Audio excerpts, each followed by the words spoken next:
O meu coração voltou a estremecer ao notar sorrisos sarcásticos nos rostos de alguns romanos. Eram 13 horas, a súbita intervenção de Eliseu distraiu-me momentaneamente. O módulo detectava o olho do Siroco a pouco mais de 15 minutos de Jerusalém. A velocidade de a bordo baixara ligeiramente, mas o arrasto de areia era muito considerável, levantando turbilhões de partículas até 2.000 e 2.500 metros do solo. Para o meu companheiro, o mais preocupante daquela tempestade seca era a possibilidade de arrastar agentes biologicamente ativos que poderiam afetar-me. Sinceramente, a advertência de Eliseu não me preocupou. O meu coração e os meus 5 sentidos encontravam-se a 4 metros de mim mesmo, na figura daquele homem de 1,81 metros, agora curvado e destruído. O mestre foi levantado sem mais demora. Foi-lhe tirado um manto púrpura que ainda conservava nos ombros, preso ao pescoço, cabendo depois a vez ao roupão. Ao desenrolá-lo ficou a descoberto a parte superior da túnica. E ao vê-la, fechei os olhos. Era uma mancha informe, sangrenta e colada ao corpo por cima das feridas da flagelação. Engoli em seco. Que aconteceria no momento de o despir? Porém, o transe angustiante foi atrasado por um problema com que ninguém tinha contado: a coroa de espinhos. Quando um dos soldados se preparava para tirar a túnica, outro reparou no entrelaçado das puas, fazendo notar que ou rasgavam a túnica ou tinha primeiro de tirar a coroa. Os soldados enredaram-se numa discussão. Penso que se teria prolongado indefinidamente se o Optio não interviesse. Com um sentido prático bastante mais acentuado que o dos seus soldados, limitou-se a tocar no tecido e ao verificar que se tratava de uma túnica inconsútil, ou seja, sem costura, ordenou aos carrascos que o despojassem da coroa. De início, pareceu-me absurdo que os legionários discutissem por uma coisa que podia ter tido uma solução rápida e fácil: rasgar a roupa. Depois compreendi. Segundo parecia era costume não oficial que os carrascos distribuíssem entre si a roupa do justiçado. Assim, um dos romanos pôs-se na frente de Jesus, introduzindo lentamente os dedos por duas das aberturas da coroa. Quando as mãos agarraram o feixe de juncos por altura das orelhas, deu um violento puxão para cima. O mestre estremeceu. Mas o elmo de espinhos não se soltou por completo. Algumas das compridas e afiadas puas estavam solidamente enterradas na carne e aquela primeira tentativa apenas conseguiu dilacerar mais ainda os tecidos, provocando o nascimento de novos fios de sangue. Arsênios moveu a cabeça com impaciência, lembrando ao soldado que primeiro teria de alargar horizontalmente e depois puxar por cima. O Nazareno apertou os lábios e esperou pelo segundo puxão. Ao alargar para os lados, muitos dos espinhos das áreas parietais e frontal soltaram-se. O carrasco repetiu a manobra. O puxão vertical foi tão violento que o elmo saltou, mas as puas situadas por cima das faces e da nuca arranharam a pele, e 2 dos espinhos, cravados no tumefacto pômulo direito e no músculo elevador esquerdo, partiram-se e ficaram alojados em ambas as regiões do rosto. Um gemido acompanhou aquele arranque brutal e os saduceus, atentos no mestre, acolheram a manobra com aplausos e aclamações. Antes de o rabi ter tempo de se recompor das novas e agudas dores, 2 dos soldados levantaram-lhe os braços, enquanto um terceiro o despia, levantando a túnica pela orla inferior. Ao descobrir-lhe as pernas senti como o meu coração acelerava o seu ritmo. Estavam atravessadas e percorridas em todos os sentidos por regos de sangue, coágulos, hematomas azulados ou rebentados e uma infinidade de pequenos círculos, na sua maioria abertos pelas cardas das sandálias romanas. Quanto aos joelhos, o esquerdo apresentava um inchaço considerável. O direito, embora menos deformado, estava aberto na face anterior da rótula, apresentando múltiplos rasgões e perda do tecido celular subcutâneo, podendo ver-se mesmo parte do penósteo do osso. Era incompreensível como aquele ser humano conseguira caminhar e arrastar-se sobre os joelhos até a muralha. As forças, confesso, começaram a faltar-me de novo. A partir do imperador Adriano, 117, 138, torna-se oficial este costume. denominado panicularia ou propina, por decreto recolhido no degusto. N. Do M. Mas o martírio ainda nem sequer começara, o rangido da túnica ao despegar-se do tronco de Jesus fez-me empalidecer. O legionário, ao verificar que o tecido se encontrava colado às feridas, não hesitou, voltou a cabeça e, sorrindo maliciosamente aos companheiros, foi levantando a túnica com lentidão. O linho foi se descolando das feridas, arrancando grandes crostas de sangue. Correi de fúria e apertei a vara de Moisés até quase parti-la. Grandes gotas de suor começaram a rolar-me pelas têmporas e tive de morder uma das mangas do manto para não me atirar àqueles sádicos.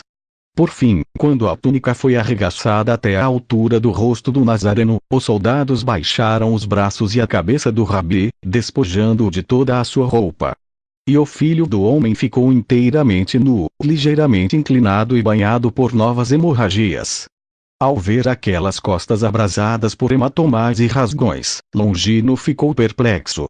O cruel descolamento da túnica abrira muitas das feridas, originando outra sangria abundante.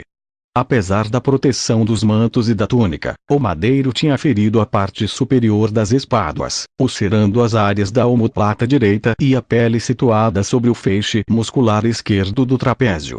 Nesta última região observei uma esfoladura de uns 9 por 6 centímetros, com bordos irregulares em enrugamento da pele, produzida possivelmente em alguma das violentas quedas, talvez na segunda, ao tombar de costas no túnel da Fortaleza Antônia.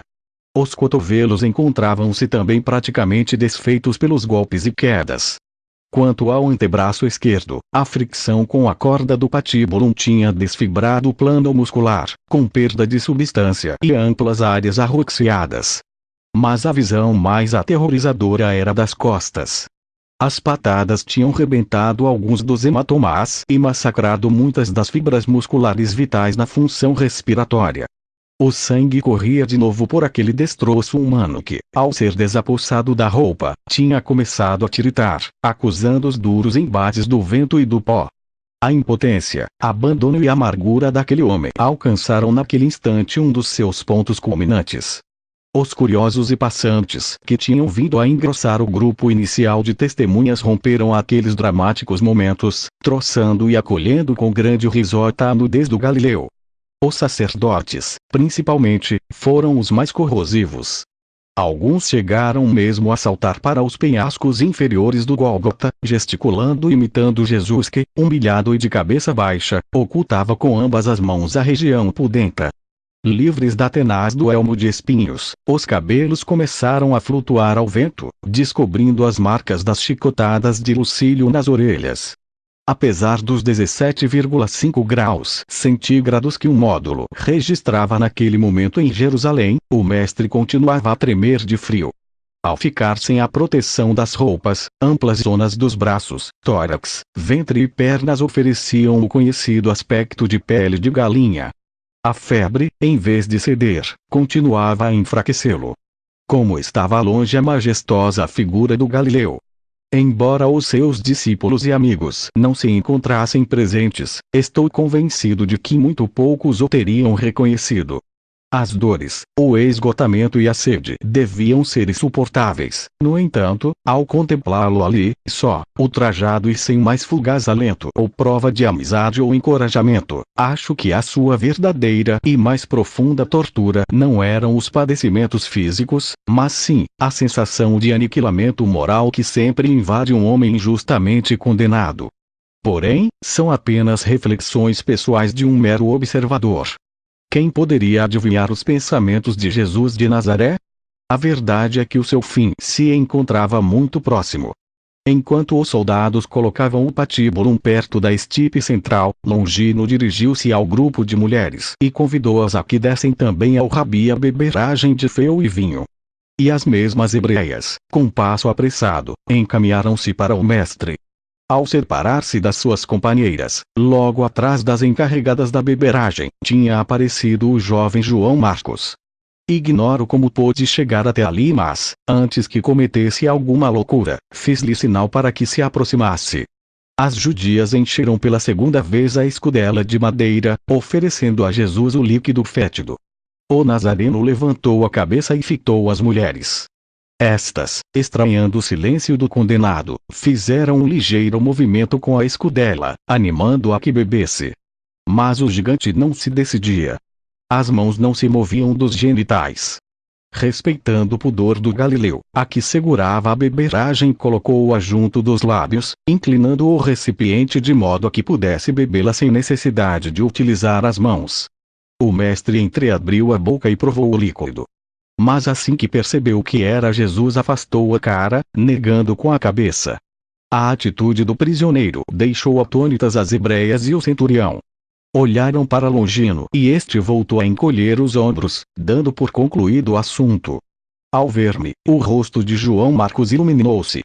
Atravessou em corrida os escassos metros que o separavam de mim, abraçando-me. Tinha as faces sujas, sinal inequívoco do seu pranto. Choramingando e entre soluços, o pequeno rogou-me que salvasse um mestre. Não pude fazer mais do que sorrir-lhe. Como podia explicar-lhe quem era e no que consistia a minha missão? Não vou ocultar que naquele instante cheguei a pensar nessa possibilidade. Que teria acontecido se, daquele promontório, eu tivesse dado ordem a Eliseu para que deslocasse um módulo e rumasse ao Gólgota? Teria sido extremamente simples descer no penhasco e arrebatar o Galileu das garras da patrulha. Mas eram sonhos impossíveis. Antes que o rapaz atraísse a atenção dos legionários, consegui persuadi-lo a que se afastasse dali, responsabilizando por um trabalho que, umas horas depois, seria muito importante para mim. João Marcos não entendeu, mas obedeceu.